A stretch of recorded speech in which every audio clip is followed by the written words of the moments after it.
Hasta el momento no se sabe nada de Carlos Emilio.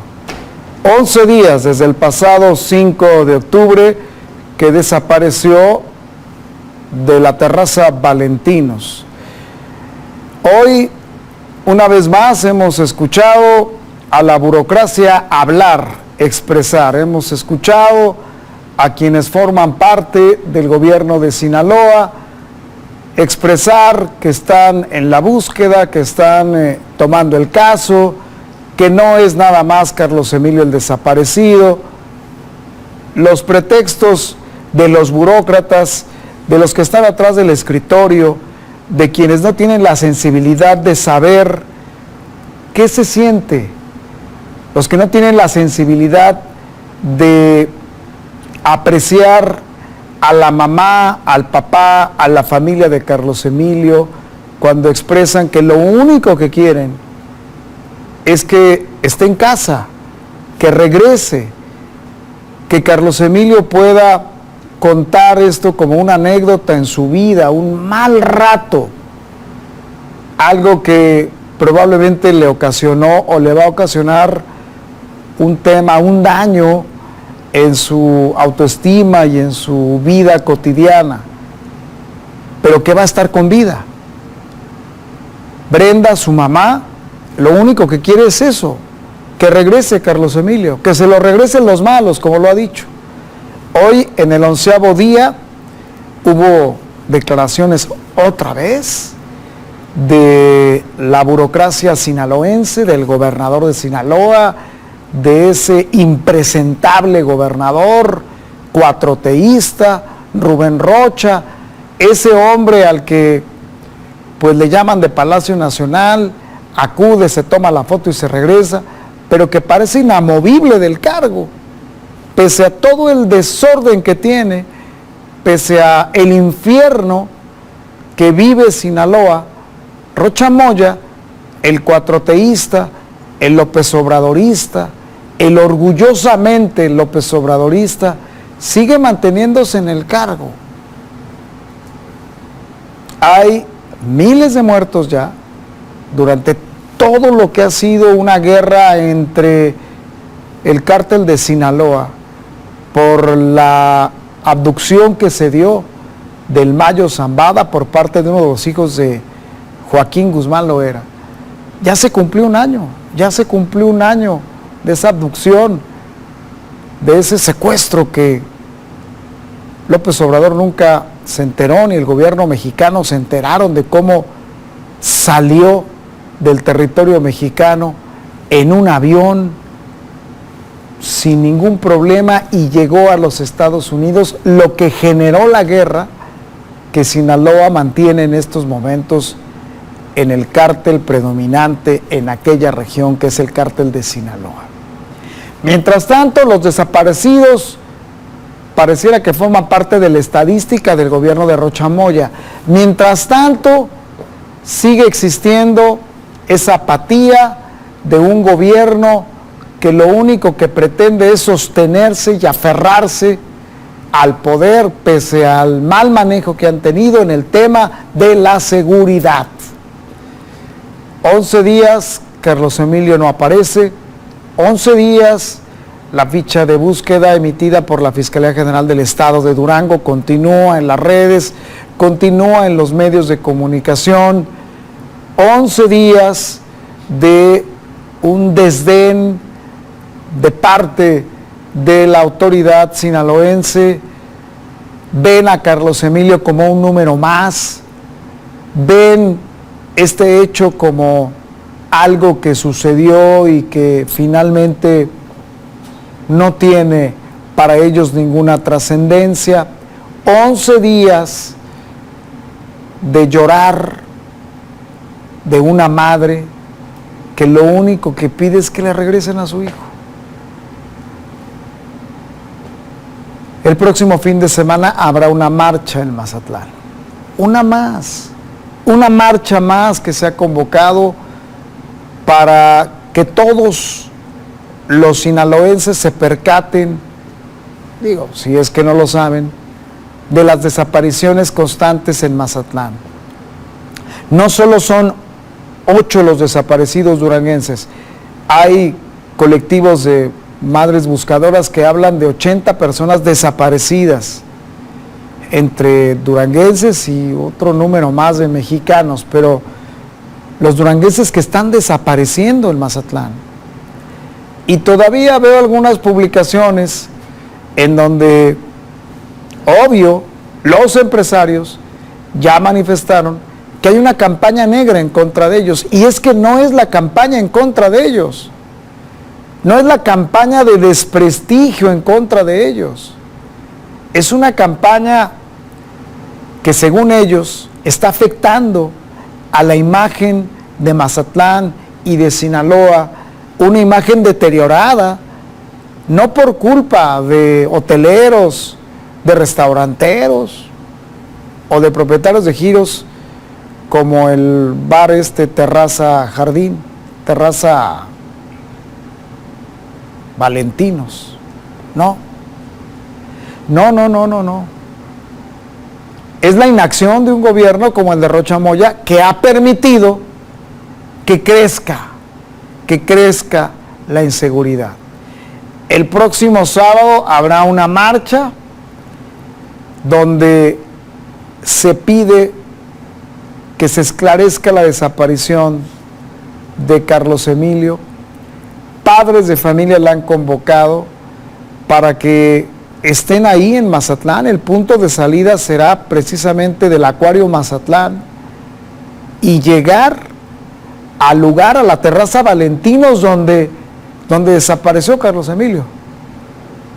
Es una marcha que han convocado los papás, la familia de Carlos Emilio. Despierta, a ti también te están desapareciendo a los tuyos en Mazatlán. De eso se trata la marcha. Hoy leía por la mañana, dentro de las columnas que todos los días leo por información, la columna del periodista Ciro Gómez Leiva, quien en su noticiero platicó con la señora Brenda. Y Ciro Gómez Leiva, en la columna de 365 días de Excelsior, decía: porque se puede en el país de los Rochas. Voy a leer la columna, que es muy breve, y leo y cito textual esta columna, que me parece a mí encierra lo que está sucediendo en Mazatlán, lo que está sucediendo en este país. Dice la columna: queremos recuperarlo y que vuelva a estar con nosotros, nos dice la señora Brenda Valenzuela. Describe los hechos con una aflicción, también con una claridad notable. Recuperar a su hijo Carlos Emilio Galván, de 21 años, quien el 5 de octubre departía con sus primas en el bar Terraza Valentinos de la zona segura de Mazatlán. Zona segura entre comillas. Fue al baño, no regresó, lo sacaron, se lo llevaron. Dios sabrá, otro joven desaparecido. Pero esta historia en particular, esta historia particularmente sensible, de un muchacho de Durango que viajó con su familia a Mazatlán a celebrar el final de sus estudios universitarios. El dueño del establecimiento es secretario del gobierno de Rubén Rocha. El personal del local, todo así lo indica, dice la columna de Ciro Gómez Leiva. El personal del local colaboró con la desaparición de Carlos Emilio. 10 días después, nada sustantivo, se informa a la madre. La familia, el Terraza Valentinos no entrega los videos. Las cámaras de seguridad de la zona no funcionaron esa madrugada. Estaban en mantenimiento. El domicilio donde se ubicó la última llamada del celular de Carlos Emilio, a 10 cuadras, no fue revisado por la autoridad que, eso sí, dice que está investigando. Carajo, el país donde esto ocurre y sigue ocurriendo, porque puede ocurrir y seguirá ocurriendo. El país criminal, el de la impunidad, el país de los Rochas. Suerte, Brenda, la acompañaremos en la medida de lo posible. La columna de 365 días de Ciro Gómez Leiva, publicada en el Excelsior hoy. ¿Es el país de los Rochas?, dice el periodista. Esta es la columna. ¿Es el país de los Rochas? ¿Es el país donde no pasa nada? ¿Es el país donde se le pide a un secretario de salud, al momento de comparecer en las mañaneras, callarse el número de municipios afectados en Veracruz por las tormentas que azotaron la zona del puerto veracruzano, del estado veracruzano? Es el país donde la presidenta le pide a Kersenovich, el secretario de salud, callarse el número de municipios que están afectados. Es el país de los Rochas, donde efectivamente, así de simple y de sencillo, la estadística de desaparecidos sigue siendo ocultada, maquillada, para evitar el desgaste de la Cuarta Transformación. Este país en donde no sucede absolutamente nada. Este país donde figuras como Rocha Moya gozan de cabal salud política y de impunidad total. Porque es una impunidad la que cubre a Rubén Rocha Moya. Es una impunidad la que cubre al señor Velarde, al Piti Velarde. Sí, porque finalmente pues no pasa nada. Él puede ser funcionario y puede ser empresario de giros negros. ¿Cuál es el problema?